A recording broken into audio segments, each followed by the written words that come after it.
ধিক্কার জানাই সেই বাবার প্রতি যে বাবা তার মেয়েকে পর্দার কথা বলে না। ধিক্কার জানাই সেই স্বামীর প্রতি যে স্বামী তার স্ত্রীকে পর্দায় রাখার চেষ্টা করে না। খুশির সংবাদ আসলে, আনন্দের সময় আসলে স্ত্রীর হাতে 5,000, 10,000, 50,000 টাকা দিয়ে বলে তুমি নিজেই শপিং করে আসো, কিন্তু স্ত্রী যে পর্দা করে গেল কিনা এর প্রতি তার কোনো ভ্রুক্ষেপ নাই। এই স্বামীর প্রতি আমি ধিক্কার জানাই।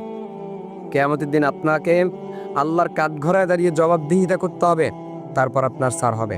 ধিক্কার জানাই সেই ভাইয়ের প্রতি যে ভাই তার বোন পর্দা কিনা এই বিষয়ে কোনো পর্দা করে কিনা এই বিষয়ে কোনো খেয়াল রাখে না। ধিক্কার জানাই সেই সন্তানের প্রতি যে সন্তান মা পর্দা করতেছে কিনা এই বিষয়ে কোনো খেয়াল রাখে না।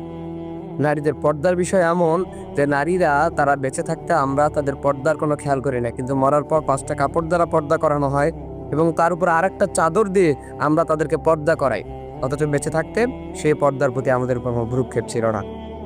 মনে রাখবেন, কিয়ামতের দিন আল্লাহ পাক রব্বুল আলামিনের কাঠগড়ায় দাঁড়িয়ে এর প্রত্যেকটা হিসাব দিয়ে প্রত্যেকটা জবাবদিহিতা করে তারপর আপনাকে ছেড়ে দেওয়া হবে। দুনিয়ার কাঠগড়া থেকে আমরা বাঁচতে পারি না।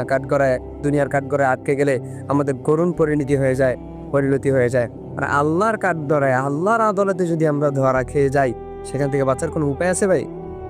বাঁচতে পারবেন আপনি? সুতরাং এখনো সময় আছে। আপনি ভাই হিসেবে আপনার বোনকে পর্দায় রাখেন, আপনি স্বামী হিসেবে আপনার স্ত্রীকে পর্দায় রাখেন, আপনি বাবা হিসেবে আপনার মেয়েকে যখন পর্দায় রাখার চেষ্টা করবেন, প্রত্যেকের জায়গা থেকে যখন এই জিনিসগুলো মেনটেন করে চলতে থাকবেন, তখন এই সমাজের মধ্যে অশ্লীলতা, বেহায়াপনা, জেনা, ব্যভিচার কোনো কিছুই আর এই সমাজের মধ্যে সায় পাবে না। সুতরাং এগুলোকে রুখে দিতে হলে নিজেদেরকে আগে নিয়ন্ত্রণ করতে হবে। আমাদেরকে নিজেদেরকেই এগুলো থেকে সেফ থাকতে হবে।